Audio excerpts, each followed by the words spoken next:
Merci, Monsieur le Président. Nous allons donc continuer.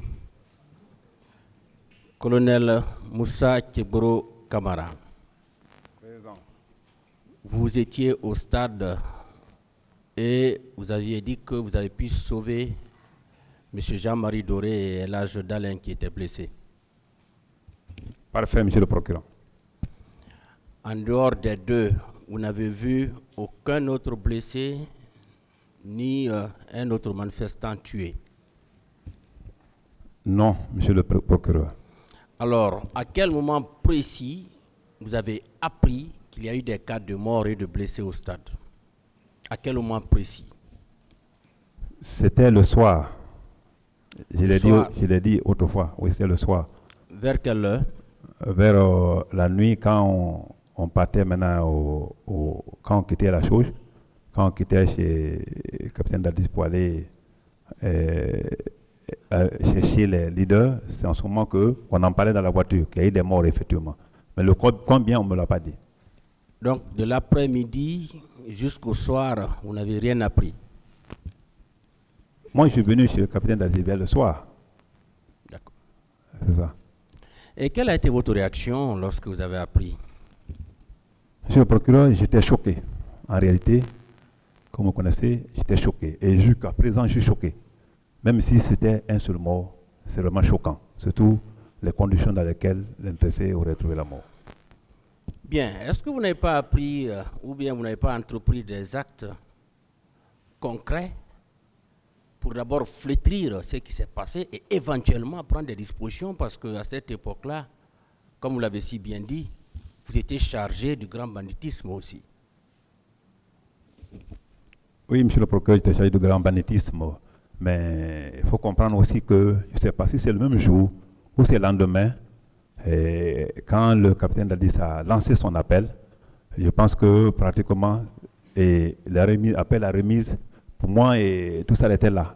Je continuais ma mission quotidienne, et parce que je me disais que la communauté internationale est saisie. De facto, le procureur général serait déjà saisi.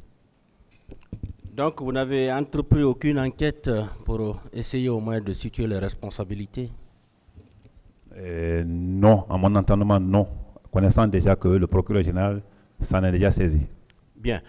Et vos hommes étaient sur le terrain ce jour? Oui ou non? Oui. Ils étaient armés? Je dis non, monsieur le procureur. En faisant les patrouilles, ils n'apportent aucune arme? En tout cas, selon mes consignes, non. Pas possible, si c'est la journée. Même des armes conventionnelles, ils n'apportent rien avec eux?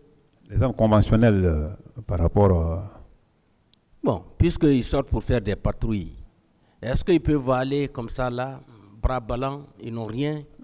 Ils vont pour faire des patrouilles? C'est des consignes données, la patrouille nocturne, d'accord. Mais la patrouille d'huile, non, pas possible. Ils vont 4 par pick-up, 2, et voilà, il faut tourner. C'est une patrouille de dissuasion, les bandits, et tout. La nuit, on sort vraiment prêt parce qu'on a été toujours victime. Parce qu'il est mis au compte de vos hommes 2 cas de mort au carrefour Bellevue et 2 cas de mort au niveau de l'esplanade du stade. Qu'est-ce que vous en dites? Bon, comme je l'ai dit hier, monsieur le procureur, je disais que c'est maintenant que j'apprends cela. Et même dans l'ordre de renvoi, les cas de mort qui sont là-bas, c'est sur ma tête. Que ils ont tué 2 devant moi, ce qui est impossible. Et que moi-même, j'aurais tiré sur quelqu'un ou, je ne sais pas, un militant. Et c'est ce que j'ai vu. Et c'est la partie-là, hormis les autres infractions ne m'ont pas effrayé, comme les 2 parties-là. Parce que ça m'a irrité dans la tête. Bien. Et puisque vous étiez au stade, ces là se sont presque déroulés devant vous. Et vous n'avez pas dressé de rapport pour expliquer au moins dedans ce qui s'est réellement passé à l'adresse de votre hiérarchie? Je n'ai pas compris. Vous n'avez pas fait de rapport de ce que vous avez constaté au stade? Non, je n'ai pas fait de rapport. Pratiquement non. Quand j'ai fait le compte rendu, comme vous appelez, nous, l'information en voie hiérarchique, nous on appelle compte rendu. Quand j'ai donné le compte rendu ce soir et que j'ai été instruit à le reprendre les gens pour un hôpital approprié, et je pense que pour moi, j'avais accompli une mission. Donc, vous n'avez fait aucun rapport. Vous n'avez fait aucun rapport écrit. Un rapport par rapport à cet événement, non, parce que c'était instantané. Mon rôle là ne méritait pas un rapport comme c'était une mission planifiée. Bien, en votre qualité de secrétaire d'État chargé du grand banditisme, des services spéciaux, de l'antidrogue, à qui vous rendez compte de vos opérations, de vos activités? Monsieur le procureur, merci. Je disais hier que lorsque nous faisons des informations et que ces informations sont planifiées, la première personne donc, nous constatons la commission d'une infraction, c'était le procureur territorialement compétent. À l'époque, je pense que les parquets d'alors peuvent le confirmer. Donc, souvent, si je viens au Conseil des ministres, rarement d'ailleurs, c'est pour, avec un rapport, vous venez dire, alors on a fait ça, en fait, on a besoin de tel moyen. C'est quand j'ai besoin de petits moyens, je vais là-bas. Vous savez, à l'époque, il n'y avait pas Bien. de budget. Par rapport au procureur, je crois que ça, c'est sur le plan judiciaire, n'est-ce pas? Ouais. Et sur le plan administratif, parce que vous avez ces deux casquettes-là en tant qu'OPJ, vous rendez compte à quelqu'un de ce que vous faites? C'est ce que j'ai dit. Je relevais d'une structure gouvernementale.